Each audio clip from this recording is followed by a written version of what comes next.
Space whales? Nope, rather deal with devils. Chapter 55, Fiction by Azazyel. Running a Black Friday sale for the next week, November 26th, 25 to December 3rd, 25, with a 40% off first month and yearly subscriptions to my Patreon with this code 3B10. Kunou loudly cheered with beaming exuberance as her spell went off like a bomb, as the blue flames of her kitsune flames went up in a great mushroom cloud. Granted, it wasn't at Megumin's level of explosion magic. But with my own magical talents, I already knew that explosion magic was literally taking a fuckload of pure magic and then compressing it to fit the spell matrix's limit. And then violently splitting the mana in half to double the compression within the spell, making it violently explode like an actual nuke. Which wasn't a good form of spellcraft to have as your main form of combat, so I wasn't too worried about it. Either way, I matched Kunou's smile, even if more sedately, as I watched the dust cloud filled with blue flames go up into the sky. "Is it my turn now, Kunou?" I asked jokingly, and she gave me a proud smile before making a cute noise as she turned her nose up. "Oh, go on ahead. Let me see how great your magical powers is, Jake Barris," she demanded almost arrogantly, trying to get me to outdo her own explosion, and it was just adorable, honestly.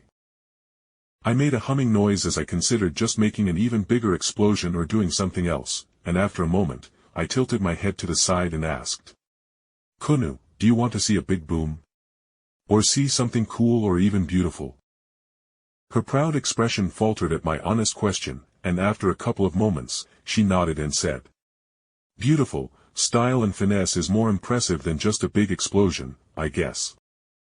I held my hands together, and from between my hands came a slowly growing tree of ice with roots growing beneath the dense, darker citry ice. The air became frigid cold, even with my own magical energy keeping the dense sub-zero temperatures from truly spreading, and Kunou's tails wrapped around her face to give her warmth as she stared in awe at the slowly expanding tree in my hands that was radiating a great amount of magical power. A smile escaped from me as I decided to ham it up a bit as the ice tree flew away from my hands and then shot outwards towards the castle. "Ice style. Instant Christmas tree," I called out as a spell, and then our vision became dark as a deep rumble rang out. Then our vision returned to normal as in front of us was the large castle that Belgia was previously and had been completely encased inside a massive tree of ice that shot up more than 100 meters high, with the sun's glow hitting its branches at odd angles that made it glow like a rainbow. I looked down at Kunou, and although she was trying to look stern, there was no hiding the joy at seeing the big sparkly tree of ice as she retorted automatically, "No. You are older and a lot stronger than me, you can't look at me with such a smug look." A burst of laughter escaped me, and I laid a hand on Kunou's head, making her freeze with her eyes dilating as I rubbed between those adorable kitsune ears. All right, you did great, Kunou. I shouldn't be trying so much," I said, and then with a final scratch and a head pat that made Kunou shiver for some reason, I popped my neck to the side and continued. "All right, let's go deal with the undead monster in there," I finished. While walking towards it, I mentally grimaced at the thought, and then, with a mental sigh, I decided to use my demon weapon this time, even if I didn't like it, seeing how utterly fucking evil it looked with how it was almost a copy of Soul Edge. Complete with the whole fleshy bits covering the sword, along with a fist-sized eye that would help guide the greatsword into my enemy's weak points.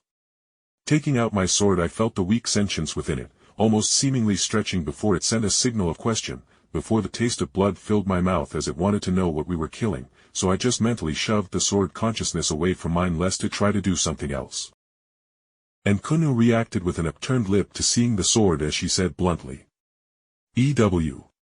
But then again, I have seen undead yokai, so it's not that bad, she joked, making me feel a little bit better. We quickly made our way towards the castle, and as we reached it, my head tilted to the side slightly as I could feel in the ice something was struggling.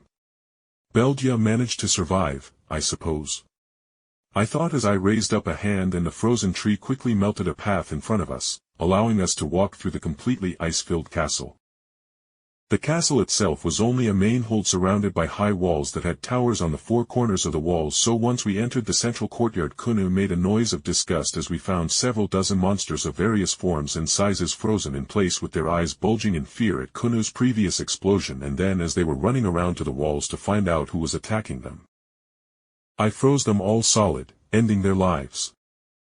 It's a pity I didn't bring Kazuma and the others here. I could have gotten them some easy level-ups. I thought with a mental chuckle before I said. The big boss is still alive due to its undead nature. Just let me finish it off real quick.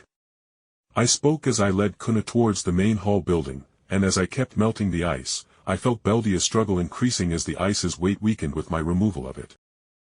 And finally, as I started melting the ice inside the hall, a series of loud cracking noises rang out as Beldia, using his undead Dullahan strength, began breaking the weakening ice, so I told Kunou with an easy smile.